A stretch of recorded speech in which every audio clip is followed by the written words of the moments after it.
Friends कल आपने mock test दिया, आपके पास अब से 13 दिन बचे हुए हैं। ये चीज डिसाइड करना आपके लिए बहुत ज्यादा जरूरी है। 13 दिनों में किन चीजों पे फोकस करूं और किन चीजों को छोड़ दूं। एक चीज, एक पर्सपेक्टिव जो मैं आपको देना चाहता हूं वो ये है कि पीवाईक्यूज को कैसे यूज किया जाए। ठीक है, हमने ड्राइव बना के डाल दी है जिसमें 1998 से 2021 तक के जितने भी पीवाईक्यूज हैं जो एनसीईआरटी बेस्ड है उनकी ड्राइव है। एक सिंगल पीडीएफ भी अभी हमने नीट प्रेप के टेलीग्राम चैनल पर डाल दिया है। हालांकि वो पीडीएफ बहुत बढ़िया, हो सकता है आपके फोन में डाउनलोड करते करते आग लग जाए। हैंडल विद केयर, है ना। तो पहली चीज मैं आपको क्या बताना चाहता हूं, 2019 से पहले एनटीए जब पेपर कराता तो उससे पहले सीबीएसई कराता था, परफेक्टली एनसीईआरटी से नहीं होता था। परफेक्टली एनसीईआरटी से नहीं होता था। 2019 के जो दो पेपर है, 20 के जो दो पेपर है, 21 के जो एक पेपर है, 5 पेपर में almost perfectly paper has been from NCERT except 1 और 2 क्वेश्चंस हियर एंड देयर, पर उससे पहले ऐसा नहीं होता था। तो ये चीज जरूरी है इस समय पे। मुझे ऐसा लगता है जो कम्युनिकेशन गवर्नमेंट की तरफ से, जो कम्युनिकेशन डायरेक्टली नहीं है पर एनटीए की तरफ से भी है जो उसने पेपर दिए, कि आप एनसीईआरटी पे फोकस रखें। एनीवेज इस बात को ध्यान रखिए, you don't want to try new things right now. ठीक है, 13 दिन है, बिल्कुल फोकस प्रिसाइज तरीके से अपनी दिनचर्या, क्या पढ़ेंगे, कितने बजे सोएंगे, इसको फ्रीज कर लेते हैं। ठीक है, तो मैं आपको रेकमेंड कर रहा हूं 98 से 2021 के जो ये पेपर्स हैं इसमें से हमने सारे नॉन एनसीईआरटी क्वेश्चंस हटा दिए हैं। नॉन एनसीईआरटी का लॉजिक ये है कि यदि ऑर्गेनिक इनऑर्गेनिक का कोई रिएक्शन एनसीईआरटी में नहीं है, कोई फैक्ट बायो का एनसीईआरटी में नहीं है, तो वो आपको नहीं दिखाई देगा।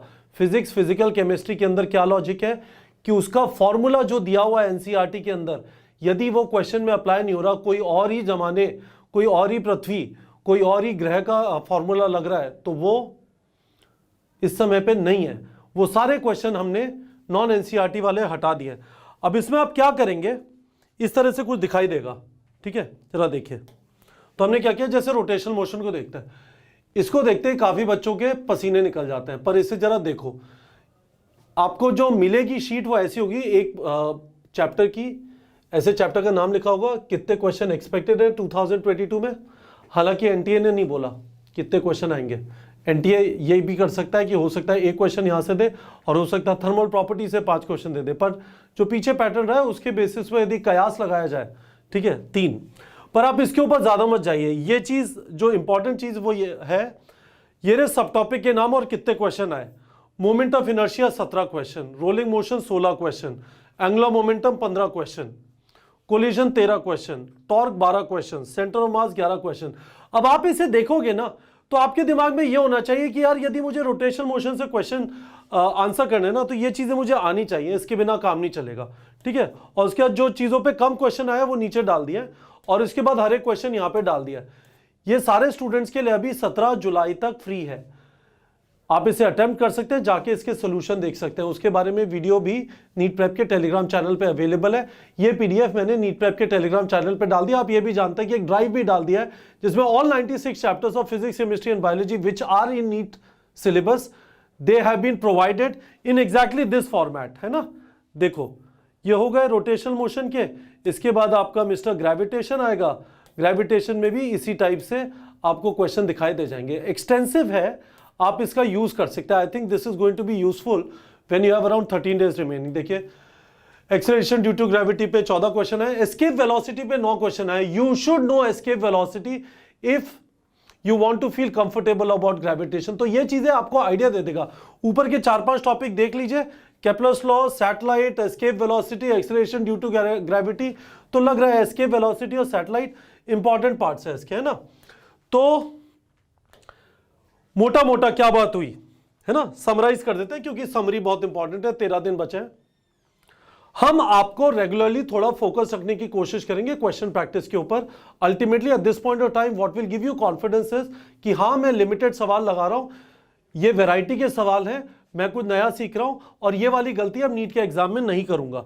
ठीक है, तो important topics based on PYQs आप पता लगा लेंगे और उसके बाद स्पेसिफिकली वो वाले जो वीक निकल के आ रहे हैं आपके टॉपिक्स, जो ऊपर आ रहे हैं, क्वेश्चन काफी आते हैं पर आपको इतना कंफर्ट नहीं है, उनसे रिलेटेड कम से कम पीवाईक्यू सॉल्व कर लीजिए। तो इससे आपको मदद मिल जाएगी स्पेसिफिक एरियाज में फोकस करने की।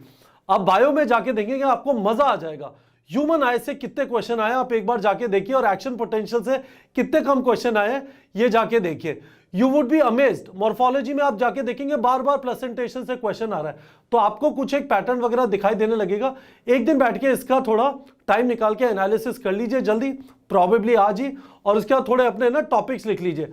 आप चाहें तो मेरे टेलीग्राम चैनल पे, चैनल बोल रहा हूं, मेरे टेलीग्राम नंबर, मेरा नंबर है 9667591930। यहां पे चाहे तो आप जो आपको लग रहा है ये पीवाईक्यूज का एनालिसिस देखिए, ये एनालिसिस हमने टेलीग्राम चैनल पे डाल दिया। हमारे टेलीग्राम चैनल का लिंक वीडियो की डिस्क्रिप्शन में। आपको जो टॉपिक दिखाई देते हैं आइडेंटिफाई कर लीजिए। फिजिक्स, केमिस्ट्री, बायो में मैं इन टॉपिक्स में मेहनत करूंगा। नीचे वाले टॉपिक्स यदि नहीं किया छोड़ दीजिए, ठीक है। जिन टॉपिक्स में आपको लगता है कि आपको आता नहीं है, ये टॉपिक से काफी क्वेश्चंस आए हैं, एक लिस्ट बना के मुझे भेज दीजिएगा कि Kapil sir this is what I am planning to do in remaining 30 days and come up with that. जो आपने प्रॉमिस किया उसको पूरा करने की कोशिश करिए। करते करते पढ़ते पढ़ते 13 दिन आ जाएंगे, और वो दिन आ जाएगा जब आप जिस चीज के लिए 2 साल से मेहनत कर रहे थे, तब तक आप जो भी आपका नाम है, अमन आपका नाम है, उसके बाद आप बन जाएंगे doctor Aman. Best of luck to all of you. लगे रहिए guys, we will be continuously working with you. Alright.